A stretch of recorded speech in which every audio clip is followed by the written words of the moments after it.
అధిక ధరలకు అమ్ముతున్నారని 4 వైన్ షాపులపై దాడి చేసి లూటీ చేసిన మహిళలు భద్రాద్రి కొత్తగూడెం ఎల్లందు నియోజకవర్గం టేకులపల్లిలో పేరొందిన బ్రాండ్లు అందుబాటులో లేకుండా కేవలం బెల్ట్ షాపులు అమ్ముతున్నారని, ఒక్కో బాటిల్ పై 20 నుంచి 30 రూపాయలు అధికంగా వసూలు చేస్తున్నారని, ఒకేసారి 4 వైన్ షాపులపై దాడి చేసి మద్యం స్టాక్ ఎత్తుకెళ్లిన మహిళలు, గ్రామస్తులు కేసు నమోదు చేసుకుని దర్యాప్తు చేపట్టిన పోలీసులు.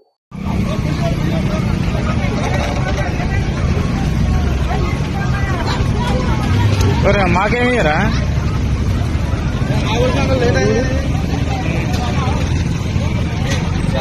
మామూలు లూటీ చేయాలి. గుడ్డ వాళ్ళు 2-3 షాపులు అయిపోయినాయి. సరిపోయింది అలాగే 3-4 రోజులు. ఎండ మొత్తం అయిపోయింది.